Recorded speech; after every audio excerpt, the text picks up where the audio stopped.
Hi guys! Magandang hapon po sa inyo lahat at sa lahat po ng mga kababayan nating OFW, mabuhay po kayo. At meron po tayong breaking news. Opo, 18 ex-marines na mga kasamahan po ni Orly Gutesa ay kumanta na rin, naglahad na rin ng kanilang mga nalalaman tungkol po sa malawakang korupsyon sa flood control. At ang pinaka-highlights po rito ay nagdi-deliver pala sila sa mga bahay o sa bahay ng mga Marcos sa Ilocos Norte. O ano masasabi mo ngayon dyan? Lacson! O sige, kahit anong pagpigil nyo sa mga ebidensya, pagpigil nyo sa mga witnesses, ito yung mga sinasabi ko dati o nakaraan lang na sige, pigilan nyo yan, pero may sumusulpot pa ng mga witness. Diba? O, ginugurgur nila si Barsaga, si Lebiste, nagpaalam na muna, natatahimik na muna dahil sobrang pananakot ang ginagawa. Ayan, meron na naman bagong mga witnesses. Ito matindi, 18 ex-marines. Sabi nga ni Gutesa, 95 sila. 95 silang mga, hindi ko lang alam kung lahat sila na dating militar. Kasi yan po yung kinukuha ng mga politiko na maging personnel security o security personnel nila. Kasi mga trained na po yan eh. Kumbaga, may mga nalalaman na yan sa inkwentro. Just in case magkaroon ng inkwentro. Ang mga pinatatrabaho ngayon sa kanila, mga mali-maletang pera. Importante sa kanila yan, mga mukhang pera. Importante sa kanila yan. Kaya, yan yung mga hinahire nila. Mga sanay na sa may mga training. Kumbaga, kaya itong mga 18 ex-marines ay naglabas po ng affidavit at handa sila i-expose yung kanilang mga partisipasyon, mga nalalaman at mga hawak na ebidensya sa taong bayan, no? At eto nga, ang pinaka-highlights ay umabot sa 800 billion pesos. Billion 805 billion pesos. Kaunting maleta na lang, trillion na. Ito po yung mga hinahatid nila sa Ilocos Norte or sa ibang mga bahay na simula 2022 hanggang 2025. 2020 hanggang 2025 lang yan wala pa yung 2026. 800 billion pesos. Almost trillion na. Antindi. No? At dito po sa kanilang mga affidavit at meron silang spokesperson na si Attorney Delpin. Hindi ko alam kung ano yung apelyido ni Attorney Delpin. At sinasabi niya na ito pong mga kasamahan ni Orly Gutesa na mga security personnel ni Saldico ay naglahad na ng kanilang nalalaman at ito po'y first batch pa lamang. 18, mayroon pa pong 12. Opo, 12. Kaya lang yung 10, yun siguro yung magiging second batch na lalabas ng mga ex-marines, ex-militar at lalabas din siguro sila ng affidavit. Okay? At ito pong mga ayon sa tagapagsalita na si Attorney Delpin, sa mga contractors, no, ng flood control and other infrastructure, marami daw itong mga contractors na ito na mga napangakuan ng projects, hindi pa daw po na-award sa kanila ang kontrata, ay nagre-remit na kay Saldico. Parang sure na sa kanila na mapupunta yung proyekto. Ibig sabihin, wala na po itong bidding-bidding. Meron siguro bidding-biddingan lang. Lumang na yan, lumang style na po yan, yung mga bidding-bidding na kunwa-kunwarian lang. So, hindi pa na-award sa kanila yung kontrata, nagre-remit na ng 20%, 25%, kay Saldico. Ibig sabihin, pera pa po ito ng kontraktor. Mayayaman na yung mga kontraktor na yan. Gaya ni Diskaya, di ba? Kaya nila magpaluwal. Wala pa man yung pondo, hindi pa nare-release. O hindi pa na-award sa kanila yung proyekto. No? At ito daw ay dinadala nila sa bahay ni Saldico sa Valle Verde, Phase 6. Alam niyo po, nakapunta ako rito. Napasok ko yung Valle Verde niyan. Simula 1, Valle Verde 1 hanggang 6, napasok ko yan dahil dati nagre-real estate ako sa Metro Manila. Okay. At itong mga dinideliver daw ng mga kasamahan ni Gutesa, at maaring kasama rin si Gutesa, daan-daang maleta na raw po na pera ang dumadating doon sa Valle Verde. At doon, ang ginagawang proseso ay may tagabilang at dinadala po ito sa Penthouse, sa Horizon Homes, sa BGC. Yun nga yung mga picture ni Saldico na maraming maleta, tas may sports car pa. Yun yung penthouse ni ni Saldico. At una daw, bibilangin ng pera diyan nga sa penthouse, tapos ibabalik ulit sa maleta at i-deliver na sa mga bahay ng mambabatas. Sinabi rin ni Attorney Delpin, yung nangyari kay Sergeant Gutesa na napilitan daw gumawa ng bagong affidavit at sinasabi doon na hindi na siya kasama sa pag-deliver ng pera. So, tinakot, ewan ko kung anong ginawa kay Gutesa, at pinagawa siya ng bagong affidavit kung saan, doon nga sa affidavit na bago, hindi na siya kasama sa pag-deliver. So, lahat ng mga sinabi niya sa Senado, doon sa Blue Ribbon Committee, ay parang nabaliwala na. So, yun siguro yung purpose kaya pinagawa ng bagong affidavit. Pero may pinakita raw na mga pictures si Attorney Delpin kung saan, andoon si Gutesa. May mga picture po sila na nagdi-deliver ng mali-maletang pera at andun may kuha si Gutesa. Kaya itong affidavit pwedeng labanan ito ng mga ebidensya na hawak ng mga kasamahan ni Orly Gutesa. At sa pag-deliver daw ng pera, gumagamit pa ng eroplano at ng helicopter.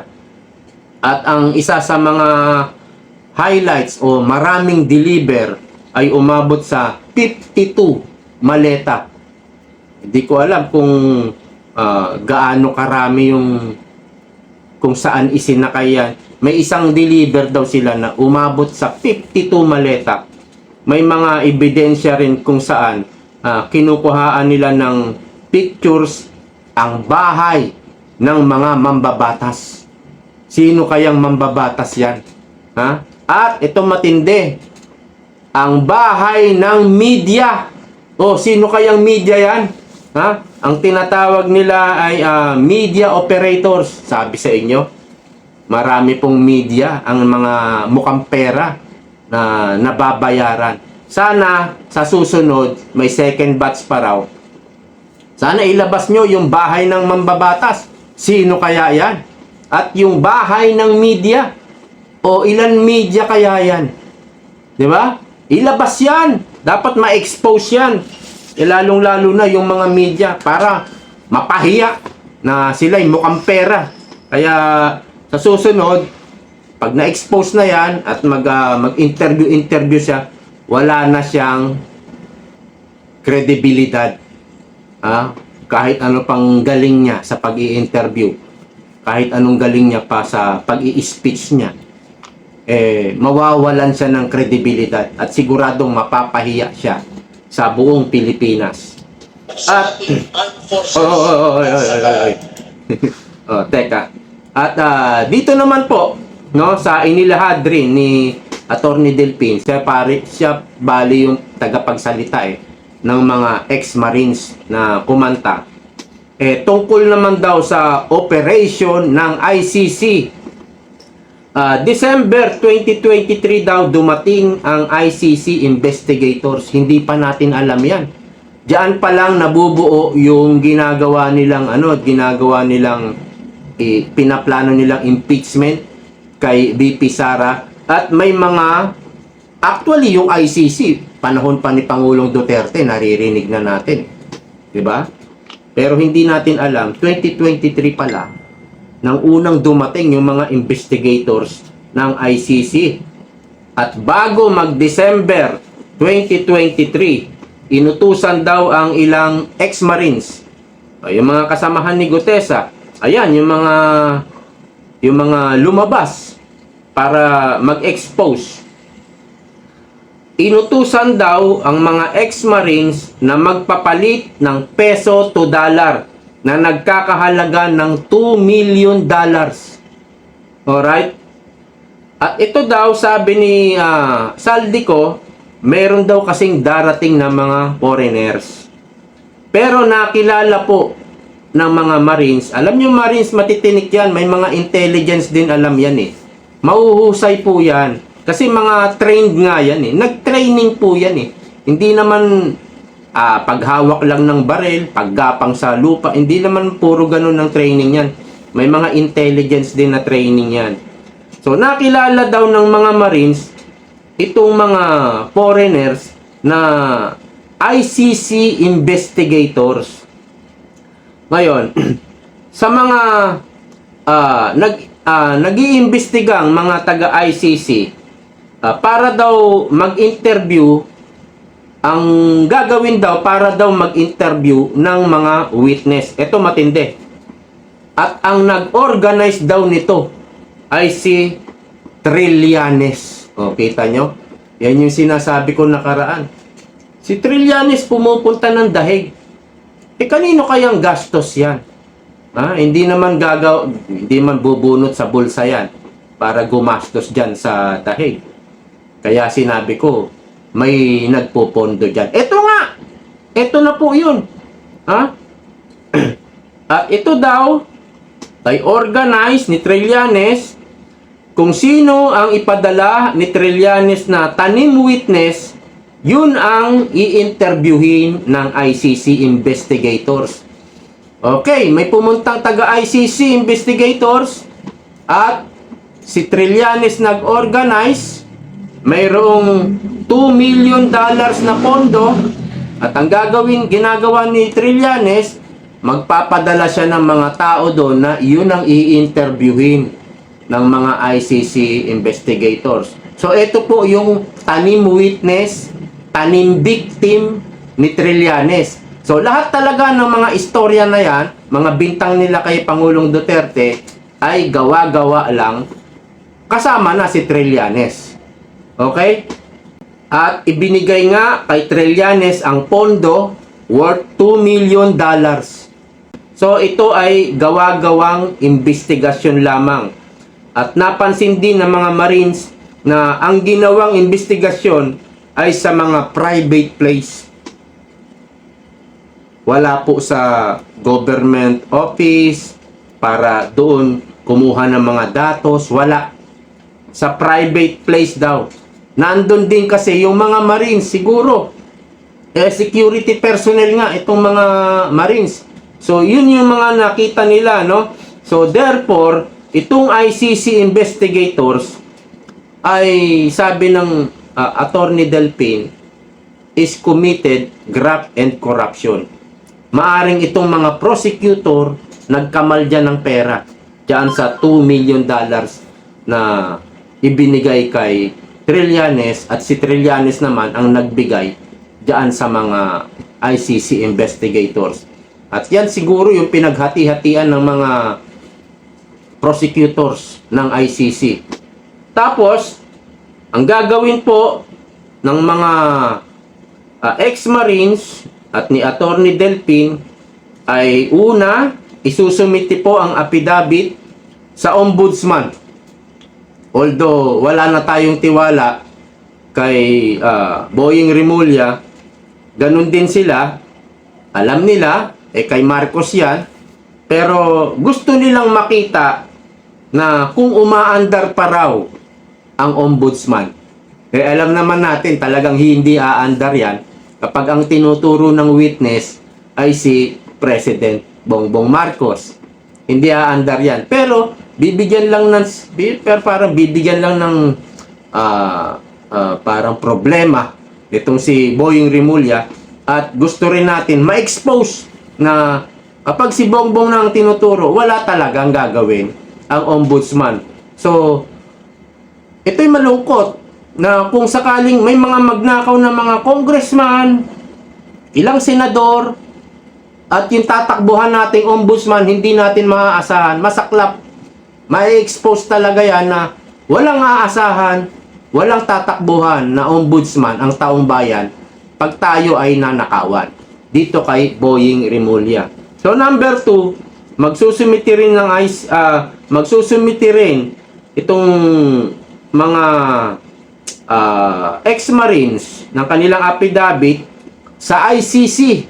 Sa ICC mismo, isusumiti nila yung affidavit nila kung saan sila yung mga nagdi-deliver ng mali-maletang pera kay President Bongbong Marcos, at nag-deliver din sila ng $2 million sa mga ICC investigators para malaman daw ng pamunuan ng ICC. Okay.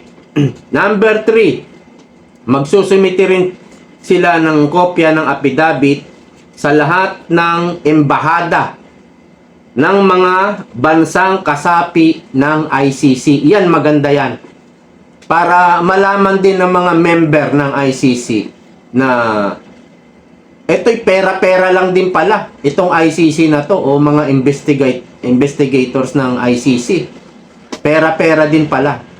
So para malaman ng mga member na baka sakaling magbitaw na o magbitiw na, umalis na bilang member sa ICC. So para malaman din ng mga bansa na kasapi sa ICC kung paano gumalaw itong mga prosecutors, no? At siguro yung mga leader naman ng bansa ang magdi-decide niyan kung sila ay kakalas na bilang miyembro ng ICC. Kasi maaring kumalas nga sila dahil ikaw ay presidente, baka sa susunod ikaw naman ang tirahin ng ICC. So pwede kang mag-decide dito na kumalas na rin hanggang sa mawalan na ng miyembro yan. Meron ng balita si Harry Roque na meron na isang uling bansa na bumitaw na rin, kumalas na rin. Nakalimutan ko lang kung anong bansa yon. Pero may bumitaw na uli na bansa na miyembro ng ICC. So, dyan po napupunta ang tax ng bayan. Napupunta po sa maleta at dinideliver po sa bahay ng mga Marcos sa Ilocos Norte na umabot na po sa 805 billion pesos. Wala pa po si dyan wala pa si Romualdez, wala pa rin yung kay Saldico. Kaya trilyon po talaga ang ninakaw ng gobyerno ni Marcos na ito. At naalala ko nga yung interview ni Banat Bay sa ating Vice President Sara Duterte. Tinanong si BP kung ano ang gagawin niya para labanan ng korupsyon. Ang sabi niya, kamay na bakal. Dapat kamay na bakal, may tapang, may bagsik sa pamumuno. Ganyan po yung pinatupad ni dating Pangulong Duterte. So, ganun din ang papatupad ni BP Sara kung siya ang susunod na magiging presidente, na magiging Pangulo. Kamay na bakal para sa mga magnanakaw, mga opisyal, mga mambabatas, politiko sa gobyerno, dapat kamay na bakal. Napakaganda niyan marinig mismo sa ating Vice President. Ewan ko kung ano yung isasagot ng mga nag-aambisyon maging presidente, magiging kalaban ni BP Sara pagdating sa corruption. Pero nauna na si BP Sara. Yan ang pinakamaganda. Kamay na bakal. Sabi niya nga, pag may ginawa, talsik agad. At kung dapat kasuhan, ipakulong. So, napakaganda niyan.